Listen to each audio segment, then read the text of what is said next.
college campuses who have faced negative consequences for speaking out on the issue of Palestinian human rights, as well as professionals who have faced negative repercussions, including being terminated for their stance in support of international humanitarian law. For Muslim women, this fear is even greater, given the additional challenges that we face for being both Muslim and women. Many Muslim women in Canada are reliving the trauma from the post-9/11 era as they bore the brunt of Islamophobic attacks, rhetoric, and dehumanization back then. Muslims, and specifically Muslim women, are constantly under scrutiny, the subject of persistent, divisive political rhetoric and the subject of fear-mongering. The physical and psychological safety of Muslim women, particularly those who are visibly Muslim with a hijab, is continuously threatened. Over this past year, Canadian Muslim women in hijab have been spat on, assaulted, their hijabs torn off. Just this past week, as Tanweer mentioned, 2 Muslim women in London, Ontario were threatened. A knife was pulled out on them by an individual who has since been charged. On top of that, we know that Muslim women continue to face systemic barriers in education, healthcare, the broader workforce, and in public life due to discriminatory attitudes and practices. For instance, new research from the Canadian Council of Muslim Women shows that in spite of highly qualified Muslim women, they are still underemployed at higher rates than general women in the broader population. This demonstrates the multiple layers of discrimination and disadvantage that we as women face on the basis of race, faith, and gender. The compounded challenges linked to our intersectional identities is especially heightened, again, for those of us who wear the hijab. And to be honest, and here I'm going to shift a little bit, just to share with you how deeply hurt many of us feel when we realize these realities. Because when I was a journalism student, over 25 years ago, I had never even heard of the word Islamophobia, let alone gendered Islamophobia, or the specific hardships of Muslim women. Growing up in Ottawa as a child and later as a teenager, the idea that I could even be discriminated against because of my faith was not something I had imagined could happen. I had drunk what I've come to call the multicultural Kool-Aid. You may have tried it yourself. And I had actually experienced many positive interactions growing up, being of various diverse identities. Yet, when I decided in university to start to wear the hijab, just a short time before 9/11 even happened, it was my father who warned me. He said to me, "This is going to set you up for some discrimination. I don't think you should do it." He tried to discourage me from wearing the hijab. People are often surprised because of the stereotype that it's men who force women to wear hijab versus the reality that Muslim women have agency and make their own choices every day. Yet I told my dad back then, if I can't wear the hijab in a country like Canada, which is pluralistic, which says that it supports human rights for all, where else in the world could I do it? Yet sadly, until now, we see how Islamophobia has become part of our day-to-day lives in ways that we never could have imagined or anticipated. And now all of us are committed to fixing this, to working with our allies, some who are in this very room, to fix the issue of hate and discrimination, not just against our communities, but against other communities as well. Because these harmful attitudes go to the heart of what it means to live in a democratic country like Canada. It harms our social fabric, and they have become core ingredients of polarization. Global events, including the war in the Middle East, are exacerbating all of this at this time.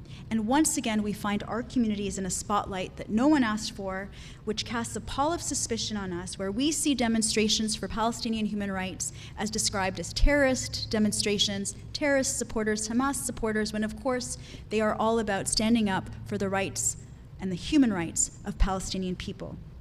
And of course, we are also now seeing what is happening in Lebanon. All of this threatens our civil liberties and our right to freedom of expression.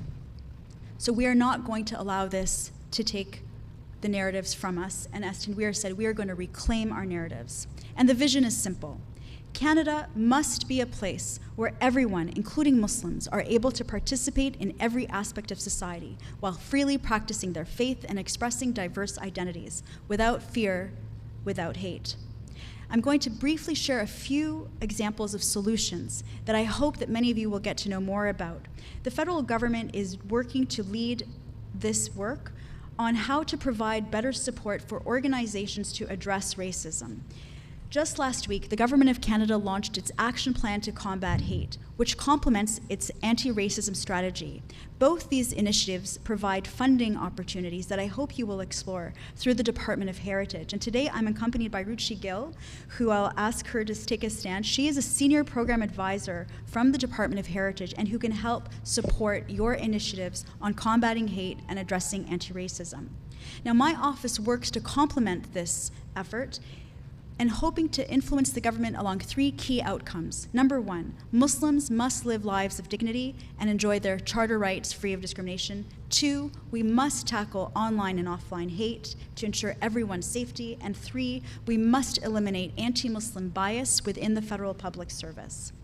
This work has led to some notable accomplishments that are having already benefits for Muslims in Canada. Last fall, we embarked on a crucial initiative to bolster Canada's current toolbox on combating Islamophobia by launching a practical guide on understanding anti-Muslim hate crimes. As I was sharing with members of the BCMA Women's Council last night, there are 10 practical steps for police services that I encourage you to become familiar with and to raise with your local police services, available on our website. We also launched a digital toolkit and posters showcasing Muslim Canadian diversity to promote Canadian Islamic History Month, which starts in a few days. I encourage, again, all of you to download and print these posters and encourage their display in schools and workplaces throughout the month. This year, we are celebrating generations of Canadian Muslims, and you will also find posters from last year available, which mark the contributions of Muslim women and girls. Our office is also working on a number of other key resources, including a national guide on understanding and combating Islamophobia. I encourage you all to subscribe to our office's newsletter so that you do not miss an update and become champions in your own communities and your own spaces. Now, despite all of the challenging times that we find ourselves in, I still do look for optimism and I do look for hope. And a room like this is why I can find it. I truly believe that Canada's diversity remains our greatest strength, and there will always be more than unites us than divides us. And what brings me hope is to see community organizations and courageous Muslim women like all of you here, like the women we're going to hear from, who are actively working to combat Islamophobia through education, outreach, and advocacy. Before concluding, I want to encourage all of you, all fellow Muslim women leaders in the audience, to continue participating in these discussions, accept leadership positions, work for both women's rights as well as the broader community and with other communities as well, to advocate for our shared values. Your voices, your views and experiences matter, and they are important to decision makers. Do not allow hatred and discrimination to silence your invaluable voices.